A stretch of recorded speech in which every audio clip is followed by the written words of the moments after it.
This photograph, taken in 1856 by British photographer William Thompson, is generally believed to be the first underwater photograph ever taken. I say believed because nobody really seems to know what is depicted in this photograph, or for that matter, which way is up and which way is down. It would take 4 decades before this gentleman would make significant improvements to underwater cameras. He is French professor, zoologist and biologist Louis Boutan. Mr. Boutan made this famous underwater portrait of Romanian oceanographer, biologist and fellow diver Emil Racovița. It is hard for us today to imagine how much effort, determination and grit were needed for Mr. Boutan to make the images you see here. Cameras were huge and heavy. Film plates had very low light sensitivity. And we get an impression of how hard it must have been when we take a look at this drawing showing us how Mr. Boutan had to move his camera around underwater. Remember, exposure times were long in those days, so the camera had to rest on the ocean floor. And this is what a strobe looked like in those days. My research suggested that Mr. Boutan used magnesium powder for this, but this drawing suggests some kind of a gas lamp. In the first half of the 20th century, progress in underwater photography was slow. Underwater housings for cameras were not commercially available and were hand-built by photographers whose mechanical skills were not always on the same level as their enthusiasm. In the year 1923, the first ever color photograph was taken underwater of this hawkfish in the Bahamas, a notable milestone. After the Second World War and the invention of scuba diving equipment, demand for underwater cameras exploded. With that, it became profitable to commercially produce underwater cameras and camera housings. This is a Tarzan housing. Produced in France, it was the first commercially available underwater housing. There were Tarzan models for Foca and for Leica cameras. One of the great pioneers in diving, underwater photography and underwater cinematography was the Austrian Hans Haas. He was a biologist and a pioneer in the invention of rebreathers and also in the production of underwater documentaries. After the Second World War, Hans Haas collaborated with Rollei to produce the Rollei Marin, seen here, held in his hands. The Rollei Marin became available in 1954 and was made to house the legendary Rollei Flex twin-eye reflex medium format camera. In its day, this was considered to be the best solution for underwater photography. In hindsight, though, the camera and its housing had major drawbacks. The 80mm lens that came standard on the Rollei Flex was not interchangeable and was far from an ideal focal length for underwater photography. The viewfinder prism was a simple wedge-shaped piece of glass that did not correct the left-right mirroring of the focusing screen. This made focusing and framing moving subjects very hard. The twin-eye design not only gave the same parallax problems underwater as above water, but it also made the use of a dome-shaped front glass impossible. Another problem was its price. A whopping $300 for the housing alone. That would be around $3,500 in today's money. And with an underwater weight of 3 pounds, it was by no means beautifully balanced. Meanwhile, back in France, another pioneering underwater explorer and documentary filmmaker began to make quite a name for himself. Like Hans Haas, Jacques-Yves Cousteau made a huge contribution to the exploration of the underwater world by developing diving equipment. But where Hans Haas focused on rebreathers, Jacques Cousteau developed the scuba equipment that most sport divers use today. He also collaborated with a Belgian engineer named Jean de Wouter to make an amphibious 35mm photo camera. Camera that did not need a housing to be used underwater and was small and light enough to be used above water as well. And in the year 1960, that camera was presented to the world, the legendary Calypso. It is hard to exaggerate how revolutionary and brilliant this camera design was for that time. In fact, the Calypso camera was so cool that even James Bond used one to impress bikini-clad beach babe Domino in the 1965 movie Thunderball. The design was as simple as it was brilliant. It consisted of three main parts. The top part of the camera held all the mechanical bits. This was inserted vertically into the lower part of the camera body. The two parts of the body were then locked together by inserting the lens into the bayonet mount. The sealing was achieved by simple and beefy O-rings that ran around the top of the camera and around the back of the lens.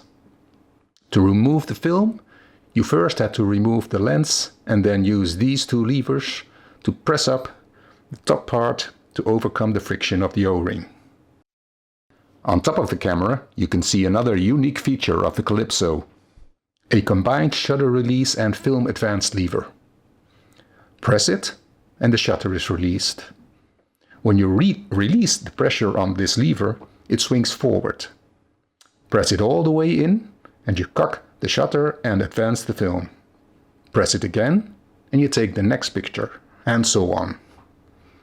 Only a winder or motor drive allowed you to take pictures faster. And to top it off, the shutter speed dial was coaxial with the shutter and film advance lever.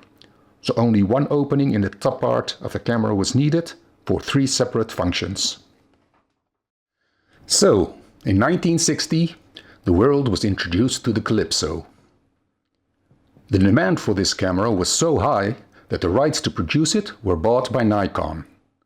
Nikon then made an almost exact copy that came on the market in 1963. It was called the Nikonos. In 1968, the Nikonos was followed by the Nikonos 2, which looked almost identical. And then, drum roll please.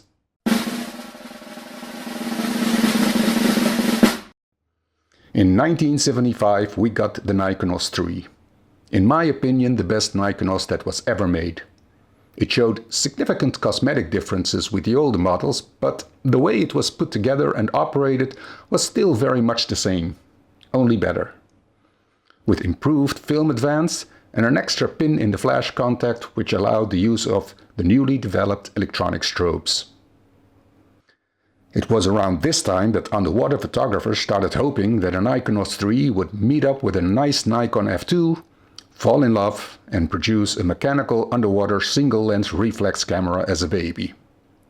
Instead, we got this. The Nikonos 4A, by far the worst Nikonos ever built. It seems that the engineers at Nikon started looking for solutions to problems that did not exist, fixing things that were not broken, and breaking things that did not need fixing. Apparently the thinking was that new customers would prefer a more conventional camera design, and so everything that was brilliant about the design of Jan de Wouters was thrown in the trash. The Nikon engineers thought they knew better and decided that the film would need to be exchanged by opening a backlid on the camera. This lid was ridiculously sealed by a gasket instead of an O-ring, and the Nikonos 4 was therefore far more prone to flooding than the older models. Away was also the brilliant shutter release film advance lever. Instead, you got two separate controls that were harder to operate when wearing thick diving gloves. But worst of all, it did not have manual settings. It was an aperture priority automatic camera that had only one manual shutter speed for use with a flash, 1/90th of a second. If the people at Nikon thought this model would sell better than the Nikonos 3, they were sorely mistaken. Sale numbers were very disappointing. Underwater photographers saw this camera for the lemon that it was. So if you are thinking that after this debacle maybe the engineers at Nikon would come to their senses and go back to the original Jan de Wouters design, no. they doubled down, and in 1984 we got the Nikonos 5, the best-selling Nikonos of all time. To be fair, it was an improvement over the Nikonos 4A. It had full manual control over the shutter speed, and with an improved backlit, it was less prone to flooding. Some people say the Nikonos 5 had a better viewfinder than the Nikonos 3 because it could actually be used while wearing a dive mask underwater. I disagree, and here's why. The small viewfinder on the Nikonos 3 works quite well above water in combination with the 35mm standard lens. But underwater, the Nikonos cameras were mostly used in combination with wider angle lenses that were optically corrected to work in water only. Lenses like the 28mm, the 20mm, and the legendary Nikonos 15mm you see here. The 35mm lens was optically inferior when used underwater because it was basically a regular 35mm lens behind a flat port. In the next episode, I will explain why that is an optically bad configuration. So, when using the wider angle lenses underwater, all Nikonos inbuilt viewfinders, including those of the Nikonos 4A and Nikonos 5, became useless and needed to be supplemented with a separate, removable optical viewfinder. And this created the biggest weakness of the whole Nikonos system. A large parallax between the camera lens and the viewfinder made accurate framing of the subject hard. The problem got worse as you got closer to your subject. The large built-in viewfinders on the Nikonos 4A and Nikonos 5 made this parallax problem even worse. Here you can see that the higher profile of the Nikonos 5 meant that the parallax problem was worse with the Nikonos 5 than with the Nikonos 3. Another thing to note here, both of these cameras have a 15mm lens on it. The one on the left is nice and compact, but for the Nikonos 4A and the Nikonos 5, because of the built-in light meter inside the camera body, the 15mm lens had to be completely redesigned. This new design was bigger and heavier than the old design. Here you can see the difference in size very clearly. You can also see how deep the old design inserted into the camera body. The Nikonos lens bayonet was always a bit of a weak spot. The lenses were spring-loaded to push them against the camera body, but could be tilted a little bit because of this when a sideway force was applied to the lens. At greater depth, the water pressure would prevent this from happening, but in shallow water, bumping into something or someone with your lens could cause it to leak. You can see that this was a bigger problem with the new 15mm lens than with the old one. Here we see the optical design of the two 15mm lenses side by side. What is interesting is that both lenses have a front lens element that has a constant thickness and is therefore basically a dome port. Everything behind that dome port is the actual wide-angle lens fully corrected to shoot through that dome port. On the left, we see that the old 15mm design had a beautiful, almost perfectly symmetrical configuration of the lens elements. Interestingly, this symmetrical design of the old 15mm suggests it was a better lens than the new 15mm lens we see here on the right. The new lens has a highly asymmetrical design. Such asymmetrical wide-angle lenses are known as retrofocus lenses. Though optically superior to retrofocus lenses, symmetrical lenses also have a big disadvantage. They had to be very close to the film plane to focus properly, leaving no room for a light sensor or the mirror construction of an SLR camera. When more space is needed between the rear lens element of the wide-angle lens and the film, a retrofocus design is necessary. A famous example of the design tension between symmetrical wide-angle lenses and retrofocus wide-angle lenses can be found in these two classic Hasselblad cameras. The one on the right has the Zeiss Distagon 40mm retrofocus wide-angle lens for the Hasselblad reflex cameras. The one on the left is an SWC camera with a fixed and much more symmetrical Zeiss Biogon 38mm. Because the 38mm Biogon was so close to the film plane, Hasselblad had to make a dedicated, very short camera body for it without the mirror mechanism of an SLR. Despite the lack of through-the-lens viewing, the symmetrical lens design of the Biogon was so much better than the retrofocus design of the Distagon that the SWC series was in high demand. In fact, the SWC series was so successful that it was produced for more than 5 decades. Back to the Nikonos 5. Was there anything it did better than the Nikonos 3? We already established that the superior viewfinder of the Nikonos 5 was a bit of a red herring. What about the option to use automatic exposure? That was not that much of an advantage either, because when using a flash, the camera was always set to manual exposure anyway. And the built-in light meter of the Nikonos 5 was hardly ever used for measuring the available or ambient light. For that, it was too hard to read underwater. Instead, underwater photographers prefer to use one of these, the Sekonic Marine Meter 2. Probably the most ubiquitous piece of underwater photography kit used throughout the 70s, 80s and 90s.